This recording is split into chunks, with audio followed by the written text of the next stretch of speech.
melakukan apa yang dapat dilakukan.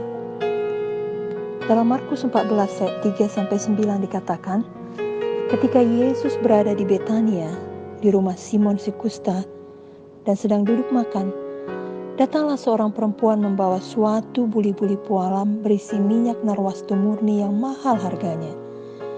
Setelah dipecahkannya leher buli-buli itu, dicurahkannya minyak itu ke atas kepala Yesus.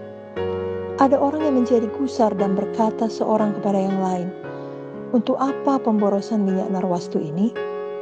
Sebab minyak ini dapat dijual 300 dinar lebih dan uangnya dapat diberikan kepada orang-orang miskin." Lalu mereka memarahi perempuan itu. Tetapi Yesus berkata, "Biarkanlah dia. Mengapa kamu menyusahkan dia? Ia telah melakukan suatu perbuatan yang baik padaku. Karena orang-orang miskin selalu ada padamu, dan kamu dapat menolong mereka bila mana kamu menghendakinya. Tetapi aku tidak akan selalu bersama-sama kamu. Ia telah melakukan apa yang dapat dilakukannya. Tubuhku telah diminyakinya sebagai persiapan untuk penguburanku. Aku berkata kepadamu, sesungguhnya di mana saja Injil diberitakan di seluruh dunia, apa yang dilakukannya ini akan disebut juga untuk mengingat dia." Perempuan ini mengorbankan harta yang paling mahal yang dimilikinya, yaitu buli-buli pualam berisi minyak narwastu murni yang sangat mahal harganya. Tentunya minyak itu disediakannya untuk peristiwa dan saat-saat penting dalam hidupnya, bisa jadi untuk pernikahannya. Tetapi rupanya saat atau hal paling penting dalam hidupnya adalah untuk memberikannya kepada Tuhan Yesus. Dalam ayat 3 dikatakan, ia memecahkan leher buli-buli tersebut, sehingga minyaknya dapat keluar dan dicurahkannya minyak itu ke atas kepala Tuhan Yesus. Tuhan Yesus adalah yang paling penting dalam hidupnya, melebihi apapun lainnya yang diingini hatinya. Kiranya kita dapat mengambil pelajaran dari firman Tuhan ini, bahwa Tuhan Yesus adalah yang terindah, yang termulia, yang termahal, yang terutama dalam hidup ini. Bahkan Tuhan Yesus adalah segala-galanya bagi kita. Hendaklah kita mengasihinya dengan segenap hati, jiwa, akal budi, dan kuat kita. Apapun atau siapapun, tidak ada yang menandingi Tuhan Yesus bagi kita. Jika Tuhan Yesus pun telah rela mengorbankan nyawanya bagi kita, layaklah ia untuk disembah di atas segalanya dalam hidup kita. Layaklah ia mendapatkan sesuatu yang termahal dari kita. Bahkan layaklah seluruh hidup kita persembahkan kepada Tuhan sebagai persembahan yang kudus dan berkenan kepadanya.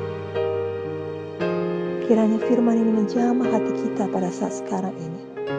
Dalam ayat 4-5 dikatakan bahwa orang-orang lain bukannya memuji perempuan ini, oleh karena ia telah memberikan hartanya yang termahal bagi Tuhan Yesus. Sebaliknya mereka mencela dan memarahi perempuan ini. Mereka menganggap bahwa orang-orang miskin lebih penting daripada Tuhan Yesus. Hal ini menunjukkan sebenarnya mereka tidak mengenal atau belum mengenal dan tidak mengerti tentang Tuhan Yesus. Hubungan mereka dengan Tuhan Yesus sangatlah dangkal. Mereka tidak mengerti tentang hatinya Tuhan, sehingga mereka tidak mengerti bagaimana bersikap terhadap Tuhan. Sehingga tindakan perempuan ini bukannya mereka setujui, mereka teladani atau mereka puji, tetapi sebaliknya mereka menjadi gusar dan memarahinya. Pelajaran kepada kita, dapat saja tindakan kita yang sungguh-sungguh melayani Tuhan, rela berkorban untuk Tuhan, dan memberikan apa yang termahal dalam hidup kita, seringkali malah dicela dan dianggap bodoh, serta membuat anak-anak Tuhan lainnya bahkan marah kepada kita. Namun biarlah mulai hari ini, kita semua mau maju terus sesuai dengan dorongan Roh Kudus di dalam kita, melakukan apa yang dapat kita lakukan, khususnya di suasana atau saat sekarang ini, oleh karena kasih kita kepada Tuhan Yesus. Hanya itulah motif kita, hanya itulah dasar kita mengasihi Tuhan Yesus. Dalam ayat 6-7, Tuhan Yesus melihat ke dalam hati kita yang paling dalam. Seperti dia melihat ke dalam hati perempuan ini. Tuhan Yesus mengenal kita sedalam-dalamnya. Dan Tuhan Yesus mengerti, dan kita melihat bahwa dia membela wanita ini dengan mengatakan, "Biarkanlah dia. Mengapa kamu menyusahkan dia? Dia telah melakukan perbuatan yang baik padaku." Tentang orang miskin, mereka selalu ada padamu. Kamu dapat menolong mereka kapan saja kamu mau. Tapi aku tidak selama-lamanya bersama kamu. Wanita ini telah melakukan apa yang dapat dilakukannya.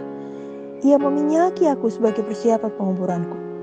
Jadi wanita ini tahu, memiliki pewahyuan tentang Tuhan Yesus yang sebentar lagi akan mati untuk menebus dosa-dosa manusia. Wanita ini tahu bahwa hal itu akan segera terjadi, sehingga ia tidak menyia-nyiakan waktu yang tepat untuk meminyaki tubuh Yesus. Oleh karena ia sangat mengasihi Tuhan Yesus, wanita ini tidak menunda-nunda dan memang ia tidak terlambat. Lalu Tuhan berkata bahwa apa yang dilakukannya itu akan diingat selalu, akan disebut selalu, setiap kali Injil diberitakan di mana saja di seluruh dunia. Dan sampai sekarang ini, orang-orang Kristen mengetahui mengenai wanita yang telah memecahkan buli-buli pualam berisi minyak narwastu yang mahal untuk meminyaki Tuhan Yesus. Dan apa yang diperbuatnya sungguh memberkati Tuhan Yesus, bahkan memberkati semua orang yang mendengarkan Injil. Mari kita teladani hal ini. Mari kita betul-betul mengenal hati Tuhan. Mari kita selalu siap melakukan apa saja yang dapat kita lakukan bagi Tuhan di tengah situasi bagaimanapun. Karena kita mengasihi Tuhan. Lalu apapun tantangannya, kita tetap maju. Kita rela mengorbankan yang termahal bagi Tuhan. Bahkan kita rela mengorbankan hidup kita demi Tuhan Yesus. Walaupun mungkin akan ada orang yang gusar, yang mengkritik, yang mencela, bahkan marah kepada kita. Tapi biarlah hanya Tuhan yang mengenal hati kita sedalam-dalamnya. Tuhanlah kelak akan membela kita, bahkan akan memuji apa yang kita kerjakan baginya.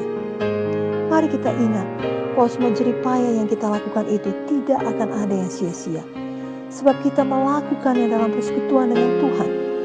Firman-Nya dalam 1 Korintus 15 ayat 58 mengatakannya. Oleh karena kita mengerti hati Tuhan dan mengerti waktu yang tepat untuk melakukannya bagi Tuhan.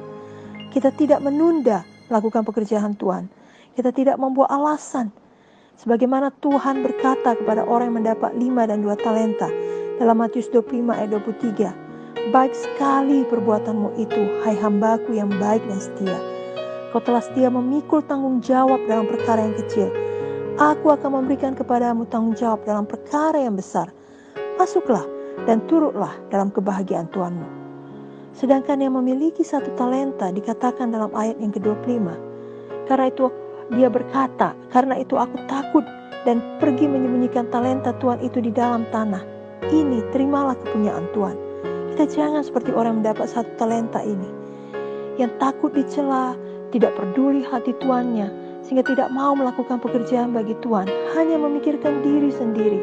Dan kita tahu Tuhan kemudian mencela, bahkan menghukumnya. Biarlah kita semua mau melakukan apa yang dapat kita lakukan dengan pimpinan Roh Kudus. Marilah kita berdoa agar semua kita di dalam sidang Tuhan ini mau terus setia melakukan apa yang terbaik yang dapat kita lakukan bagi Yesus. Biarlah kita setia mulai dari para perkara-perkara kecil, dan kelak kita menerima perkataan Tuhan yang memuji kita dan mengangkat kita pada tanggung jawab yang lebih besar lagi. Amin.